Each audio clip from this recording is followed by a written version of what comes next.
Hey y'all, what's up? It's your girl B-Marshe. Welcome back to my channel. If you're new here, then welcome. If this is your second or third time seeing me, then welcome back. But go ahead and hit that subscribe button. Go ahead and hit that like button to show that girl how much you love her, okay? Yeah, show me all the love. And today we are doing a review for Real Housewives of Potomac Season 6, Episode 2. Let's get into the review. Okay, so the show opens up where it left off with Karen and Giselle still going at it, still fighting, everybody wondering what Sing Sing is, and Hotbox is code for what? I know what Hotbox is. I don't know why they thought that was so hard to get. Hotbox, that means that she might have an STD, like Jamal is smashing everything. Hotbox, you get it? I don't know why they kept thinking that was like hard to read, but okay, whatever. Karen did explain what Sing Sing was. She didn't really say anything about Sing Sing. She was like, you know, Sing Sing. She didn't really go into detail, even though they kept asking. But she does call Giselle a liar and a first lady from hell. That liar thing was like, you're a liar, liar, liar, liar. But the first lady from hell, that was on point. Yeah, she really is the first lady from hell. Maya interjects and says that she respects Karen, but she is a good judge of character and she can see that Giselle has a good heart. What? Even Ashley had to go, I'm gonna put a picture of Ashley like right here or whatever it's gonna be right here, so you can see that face like, what? No, baby, that good heart, far from it. Okay. Wendy is confused why Maya is taking up for her, not taking up for Karen, and like, you know, being friendly with Giselle. And she just, so I can see why they're gonna go down the wrong road. It's all Wendy. Someone asked Karen, when did this all start? I guess when her and Giselle start to have these problems in their relationship. And she brings up a conversation Giselle had with Ray about 4 years ago, if I'm right. They were sitting down at like the racetrack, and he responds and tells her that she needs to basically settle down because those looks are not gonna last forever. And Giselle in her confessional says, he'll be dead before these looks fade. And Karen says that Giselle was wishing death upon her husband, and that was the beginning of the end for their friendship. Robin's like, what? Why did you bring that up years ago? And she said, because my kids were really young. Her kids were like 19 and 27. So they wasn't that young. But Robin, again, why can't Giselle fight her own battles? Why does she need you to pit bull? Sit over there, eat your food. Just sit over there, eat your food, okay? And Wendy chimes in and basically tells Robin, but not really telling Robin. She kind of doing the passive aggressive way, like, this conversation was between Karen and Giselle. This needs to stay between Karen and Giselle. And again, Robin's a little concerned about, what, Wendy? She wasn't even feeling you last year, and all of a sudden you taking up for Karen? Like, what? You got a new body, and what? You got a new personality too? No, she don't want to be up or Giselle's ass all the time, unlike you. Okay. Sometimes we have our own opinion, and she's correct. This conversation between those two, and it needs to stay between those two. But Karen go ahead and get Robin her place real fast in a hurry and says, so when is your wedding? And she's like, after the pandemic. Girl, ain't gonna be after the pandemic. When's your wedding? In a few months, you know, with some family and friends and people that loves us. You know, I'm in a real marriage. She's like, was she trying to say your relationship's not real? Yeah, she's trying to say your relationship's not real, Robin. We all think your relationship's fake. Like, it ain't new news. Girl, this is old news. Anywho, Wendy pops up, and she basically wants everybody to settle down. So she hops up and gives everybody cupcakes. She's like, well, oh, and look at my new butt. And they were like, well, did we, Robin, acknowledge that you had a butt job? And you said no. Flashback, she did not acknowledge that she had a butt job. And Maya's thinking, oh, okay, so since I went ahead and said all the things that I got done, now you want to go up and say, oh yeah, I got a butt job too. It's like, okay, girl, I see you. Wendy, why didn't you just admit it from the beginning that you got a butt job? I want to admit it when I want to admit it. whatever. We can see that you had a butt job, girl. You went from flat to ass. You had a butt job. It's not that hard to figure out. Anyway, the girls eat cupcakes. They're licking Wendy's nipples, which is weird, and on her cupcakes. You know, they're shaped like boobs. And Maya and Rob and Giselle get into the kitchen, I guess, to get ready to leave. And Maya's like hugging the girls goodbye, and she asks for Robin and Giselle's number, and Wendy overhears this, and she's like, you're supposed to be a loyal friend to Karen, so why are you in the kitchen asking for their numbers? Again, this is a reality TV show at the end of the day, and she does have to get to know the girls other than just Karen. So she does need to get to know Robin, Giselle, make her own opinion, and she will talk about that a little bit later into the review. But I don't know what it is with Wendy, but Wendy keeps like picking out everything with Mia, and it's like, I keep calling the girl Maya. I'm so sorry. It's Mia. Pick everything out with Mia, and it's kind of like, let it go. Like, what's wrong with you? Anyway, let's meet Mia. We meet Mia's husband. His name is Gordon. They call him G. And they have 3 children, 2 boys and a girl. Her oldest son is from her previous marriage. Cute little kids, adorable. They live on a 37,000 square foot, 3,700 square foot first, my girl's getting all crazy. 3,700 square foot penthouse off the harbor. So they have a great view. The house is beautiful, beautifully decorated. And Mia says, you know, she didn't come for all this. You know, she had to earn it. And she did earn it, and she worked hard for it. They also own 14 joint chiropractors across the state. She runs the business currently, while her husband kind of takes a seat back. He's been building businesses basically most of his life, and I guess he's at the age of retirement, so he's basically retired. Mia does a lot. You can see that she's trying to run a business as well as being a mom. She's trying to have a meeting. Her daughter was crying about cupcakes because they ain't got no sprinkles in the house. She has to put the meeting on pause, and he's like, isn't this a lot? Yeah, it's a lot, but that's what you do when you're a boss. She's like, he gets on me a lot about working hard, but he worked just as hard as I'm doing right now at this age. So what's the big issue? I like Mia so far. I think she has a great personality. I like the fact that she's very open and she's very real with it, and it's kind of like, it is what it is. Let's move over to Candace. So Candace on the set of her new show that's being shopped around. I know she's been working on a lot of different projects. They kind of did a little flash of the different projects she's working on. I know for sure that she was working on Family Reunion. Even though I don't watch the show, I did see that she was in a few scenes. She wants to be taking the acting world very seriously, so she has been doing a lot of acting. This particular role that she's playing in is very reflective on her life, because it is her playing a stepmom to some children who has a husband who has a lot of baby mamas. So yeah, kind of similar to her real life, you know.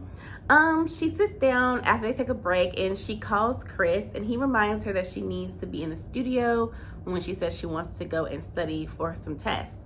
And she's like, oh yeah, that's right. And he's like, well, you have to get it done. Like, it is what it is. She has been acting, getting her second master's, and trying to do an album. So Candace has a lot on her plate, and she is doing a whole bunch of stuff, like way too much. And we find out that Chris is her manager or husbander, or however they're saying that. I think it's husbander, with no experience at all. And I can see it's gonna have a big impact on their marriage. Did we not learn anything from Mary J. Blige? Like, Mary told y'all don't even have them husbands as y'all managers, honey. This never goes well. It's very few people in the industry whose husbands are their managers and it goes well. 9 times out of 10, it doesn't go well. So my advice to Candace is, because she has a lot on her plate, is to fire Chris as her husband so he can focus on what he wants to focus on, and get a manager that is experienced. I think she had to hire him because she didn't have anybody, but your first goal should be finding a new manager that's not your husband. Because somehow, whenever you go home, the husband and the manager start to blend together, and now you have a husbander all the time. And I'm pretty sure that's going to be a strain in your marriage. And you guys are still pretty newlyweds, so yeah, fire Chris. ASAP. Let's move over to Ashley. Ashley's mom comes to visit, and it looks like Dean has been helping mend Michael's and Ashley's mom relationship, because we all know Ashley's mom had a problem with Michael from all the infidelity, from all the stuff he did over the years, to herself and Ashley's relationship with her mom. This had a very strange relationship. Ashley did hire some help, this new young white girl to help be her nanny. Michael thought it would be a good idea because of her postpartum that with this particular pregnancy that she needs to hire on help. And I do agree. The mom's like, aren't you happy it wasn't like some sexy model? She's like, yeah, no model wants to walk around my house with my husband. No, we don't play them games, okay? Dean is cute. The mom had said, come here, Dean, toast. And he toasted and was drinking his bottle. And she's like, who you learn that from, your daddy? And they were like, yeah, he learned how to drink that from his daddy, okay? Runs in the blood. Ashley tells her mom about their sex life, basically, and how her and Michael have gotten better with their communication, and how, you know, she wants to have sex, but it's very uncomfortable for her to have sex. So they have done other things, and thank God has given her 2 holes. And I was like, that was way too much information for us, as well as for your mother. Like, that's a lot, and that's a visual. Great. She also getting her confessional and starts to go into more details about what the little things they do to, you know, fulfill their sexual desires. Yeah, I don't need to know about you and your sexual desires. Thank you, Ashley, though. That was awesome. Let's move over to Giselle. Giselle comes to see, Robin comes to see Giselle's new completed home. And she's now living in the West Wing. She's so obsessed with this West Wing. The house is nice. I don't really like how her bedroom is decorated. It's too bland. It's too white. She definitely needs a decorator in there. I think she needs like some nightstands in there as well. There was no nightstands. There was no really color on the walls. She had like this Versace comforter, and that was kind of really it. But in the closet, I do love her closet. Her closet is huge. She has like one side for her makeup. The other side is for clothes that are all tacky, because we know Giselle can't dress. So yeah, the closet is nice, but she does need a stylist to help jizz it up with somebody, okay? Robin says that she likes the interior is great, but the exterior is horrible. It looks like the house is attached to a house. I am going to put a picture right here so you guys can see what she's talking about. And yeah, it's tacky. It's horrible. It's like, it does look like she built another house onto her already existing home. And it's kind of like, why? Like, why would you do that? But okay, whatever you love. I mean, you took 2 years to do this and you came up with that. Great. She definitely need a different paint job. It's just white on the outside. Like, white, it looks like a barn. It looks like a weird barn attached to a 2-story house. It's all over the place. You guys will see. Yeah, she definitely needs to get like a paint job to make it look more modern, a little more rustic. I don't know. She needs some help. Stylists out there in Potomac, yeah, call her. Get that business, okay? They get downstairs and Giselle says that she needs to christen her Versace comforter.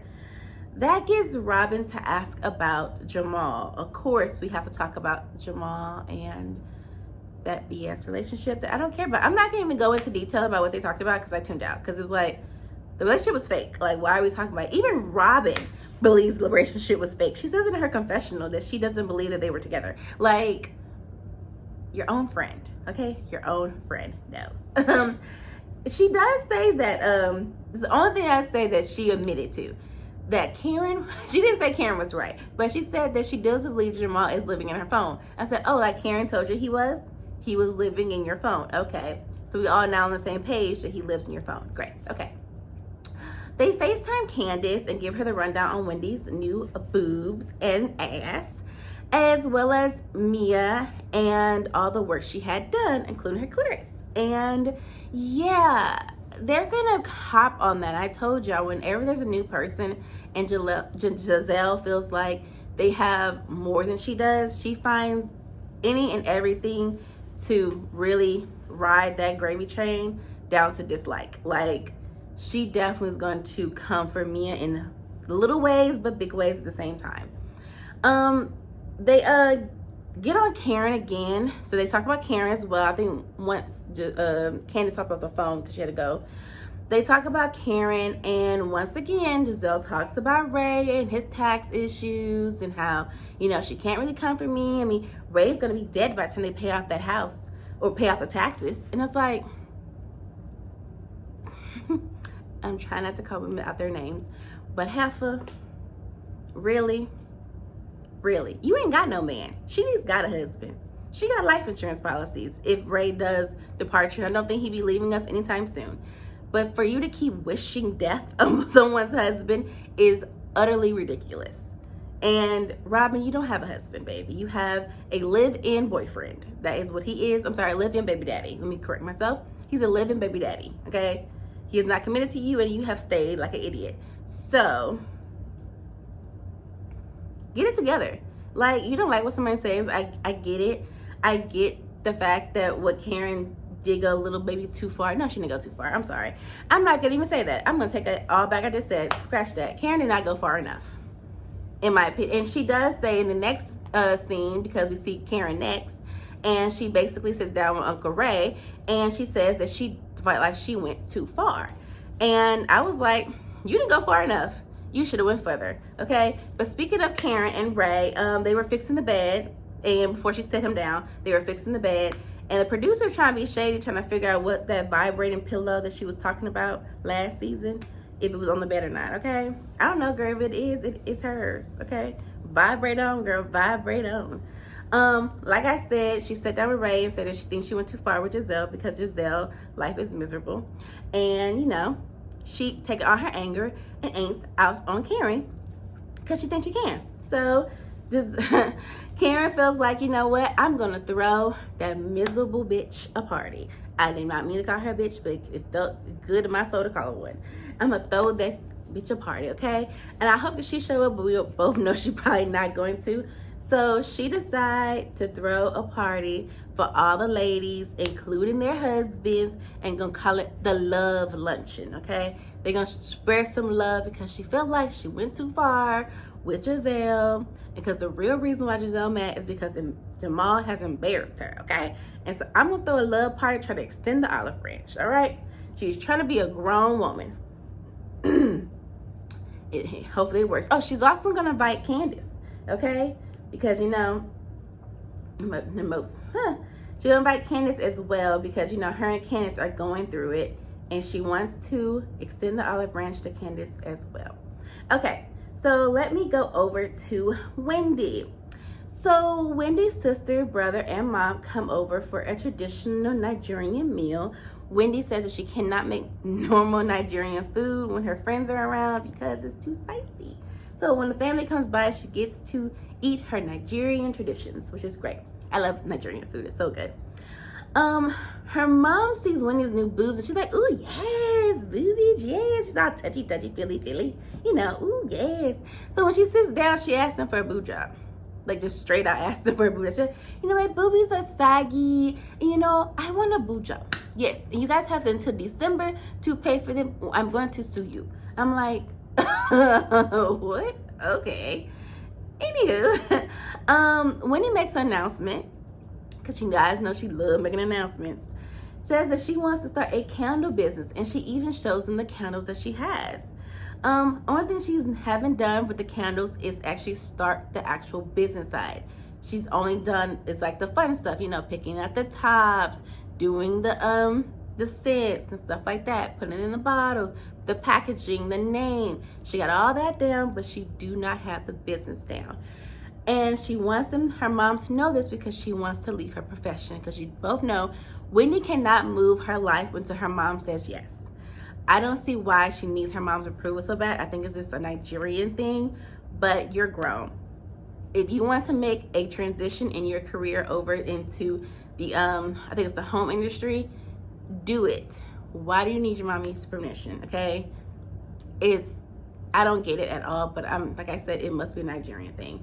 I don't really get it. Anywho, she needs Eddie's help, and he kind of Eddie, the whole time while she was talking about this candle business, was looking at her like,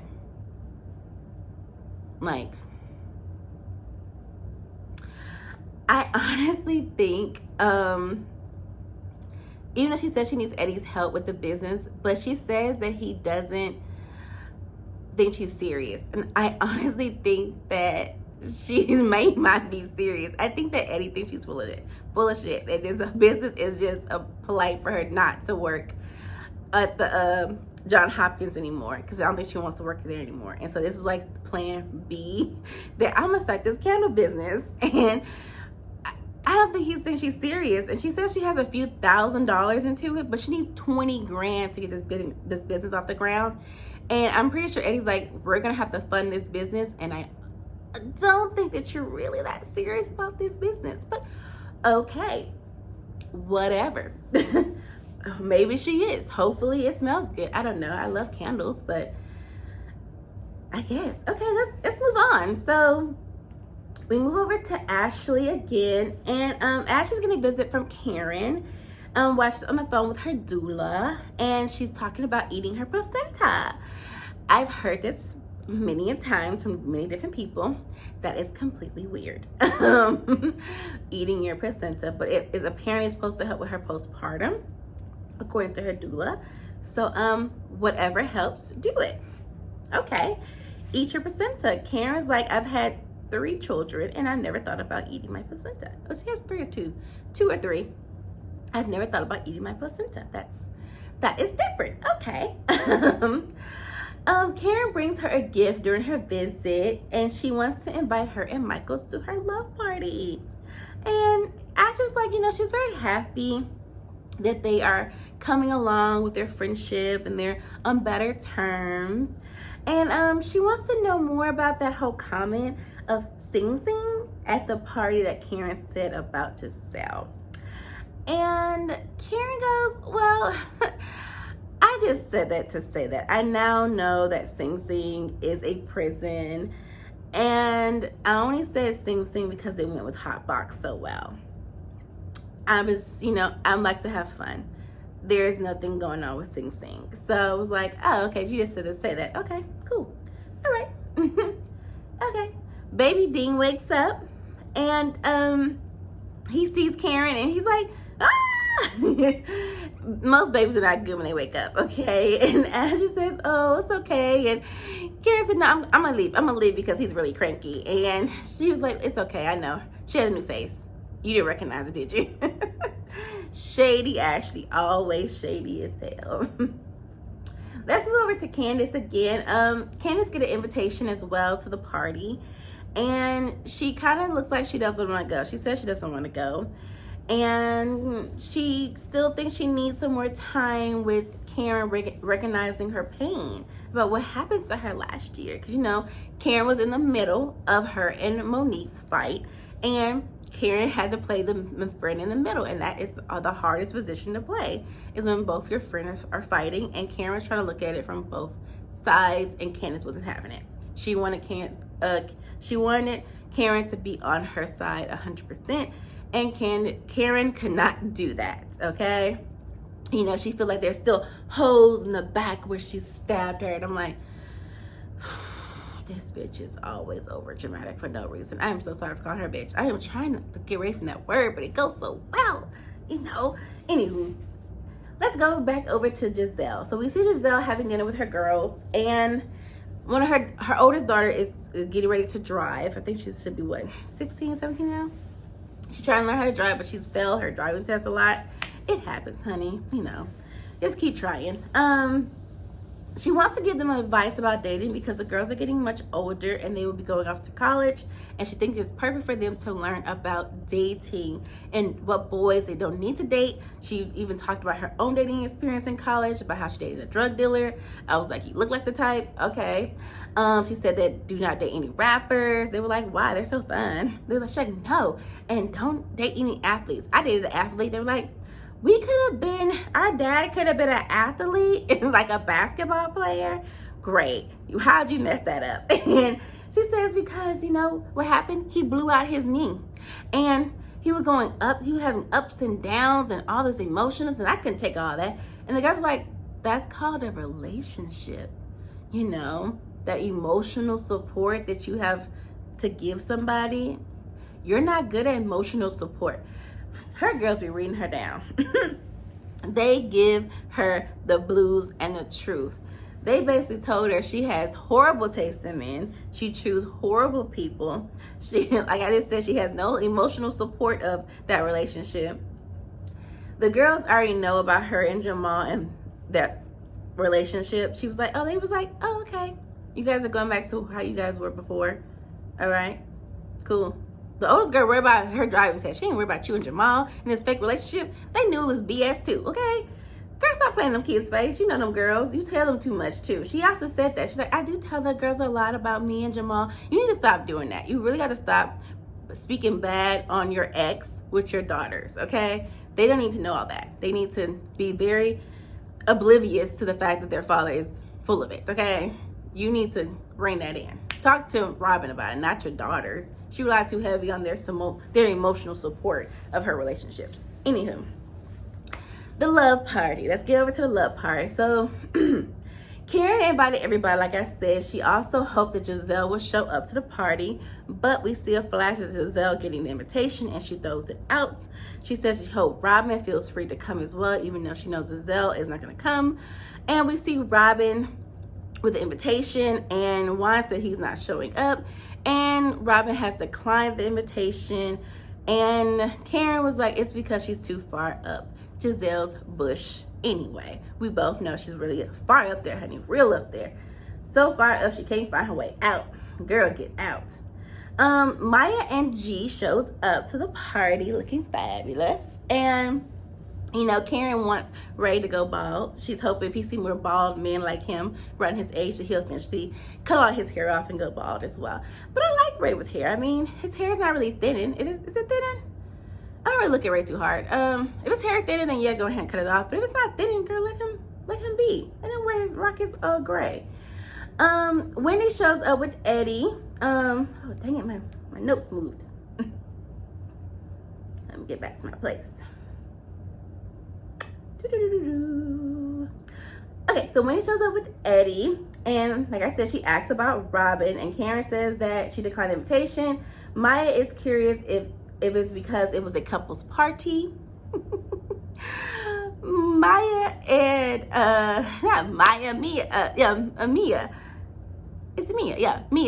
Mia and Karen had dinner together the other day, and she basically tells her that Robin's in a fake relationship. And so yeah, she threw that quick shade real fast. Ashley comes without Michael. He's with the baby. He didn't want to come, I don't think. Candace and Chris do show up. Like I said, she was a little hesitant at first, and Chris had to be like, calm down, it's gonna be fine. But as soon as she got in there, Karen walked right over. She welcomed her in her home. She invited her for coffee or tea. And then Candace was like, you know what? I would love for you to come by and look at the new house. And she was like, are you inviting me to your home? She's like, yes, I am. She's like, I am so grateful. Thank you, darling. Thank you. So we see them making up, and it's good because sometimes Candace gotta stop being over dramatic. Girl, let stuff go. Okay? Just wait and watch on it. I don't think some things ain't over as dramatic as Candace makes them be. Okay? They ain't that big of a deal. My back hurts. They were talking to Ashley about her pregnancy. Mia and Wendy were. And Mia says that she never had vaginal, her children vaginally. She's always just had like a cesarean, like she got cut open, you know. And that one, Ashley brings up her clitoris reconstructive surgery. And Mia says that it's because her and her husband have a lot of sex. That's why she got the surgery done.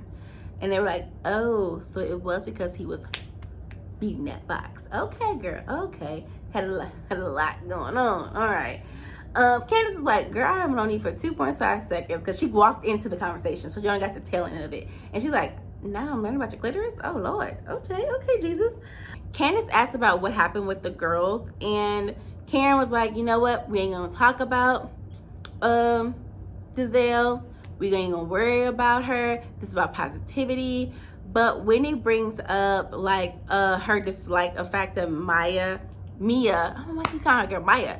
Mia was playing nice with Giselle in the kitchen.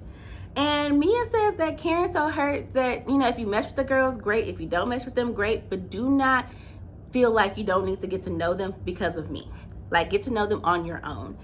And but she did say that she didn't like the fact that Giselle was wishing death upon her husband. So she's like, oh, okay, now I get it. You're just a pretty face. All right. And Wendy was like, but you asked for her number though. She's like, I was trying to enlighten the air because you wasn't, and it was in your home. And that makes all hell break loose. Okay? All hell breaks loose. Because here we go, Ashley's chops in. Ashley feels like, you know, Karen, Mia should have had Karen's back because Mia is Karen's friend. And Wendy was trying to tell her, like, well, you know, yeah, you should have had her back because she's your friend. And Mia's like, well, she has no problem with it. Why do y'all have a problem with it? And Wendy goes, well, if you stop talking and you'll understand and listen, who the living are you talking to? Okay, because you ain't talking to me. I'm a grown-ass woman. Mia goes in on Wendy, basically. And she's kind of like, girl, okay, I'm done with you. And Wendy's like, well, don't come for me, okay? Because you don't want to come for me. And with her hands, and get your hands out of my face. And she's like, my hands are in your face. What are you going to do about it? Okay. Then Wendy, oh, so rude, so rude. Karen was like, oh, calm down, girls, calm down. Calm the situation down, bring it down. So she started talking about Wendy's body. Oh, girl, look at your body. You're good, girl. Ain't no lumps over there. Like, she, oh, no, ain't no lumps. Mia and her confession say Wendy is insecure and threatened, and it has nothing to do with her. It's more about Wendy. And I do agree. Wendy is giving off some insecurities because you have come for Mia for no apparent reason. You don't even know that woman like that. And she did not have her hands in your face like that. She was talking with her hands. And you always don't come for me and da da da da. And you're talking to her like she's a child. And she is not. She's a grown woman. She is not your child. I don't know if that's not Nigerian you, but you need to pull it back. You are Americanized Nigerian. So you need to pull it in and rein it in, and you know what you said was disrespectful. Anybody else would have almost popped you, okay? They would have run in and cussed you the hell out and call it a day. But you know, we on TV, we trying to play cute, see, because we all got businesses, okay? Karen go gets the men and says, you know what, it's time for us to play a game. Let's play a game, who knows your spouse, you know? I didn't really pay too much attention to this game. I did pay a little bit of attention to it, but I wasn't like deep into it. I actually hosted the game because Michael is not there and she's alone without a husband. All the other couples played. They asked questions about sex, like, where's the craziest place you had sex? We had some people say on the balcony, some people say off the kitchen floor, on a counter, in the park. I think one of them said at the Waffle House. I think that was me and her husband G. At the Waffle House bathroom. I better want to eat their food, let alone use that bathroom. But okay. They also asked their favorite position, you know, doggy, on top, missionary, describe the relationship in one word, you know, all those cutely questions. But the only question I really want to pay attention to was the second to the last question, which was, if your husband was attracted to one of the ladies in their friend group, who would it be? Ashley said she was so happy Michael was not there because that question was very loaded. I think Eddie put Mia, and Wendy made him change it because they were over there and she was like, that's not clear. I can't read that, understand that. And you're supposed to be doing it by yourself, and you're supposed to like guess to see if you guys matched up with the same thing. And they should have them further apart.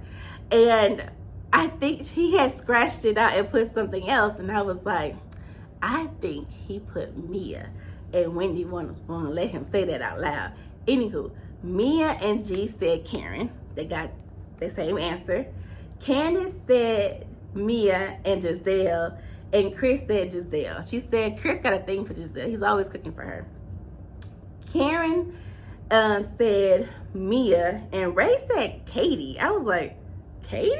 Really? Okay, whatever floats your boat. Wendy and Eddie said none. Mia was like, yeah, I see that lie. You have trained him to make all this about you. Okay, I got it now. Cool.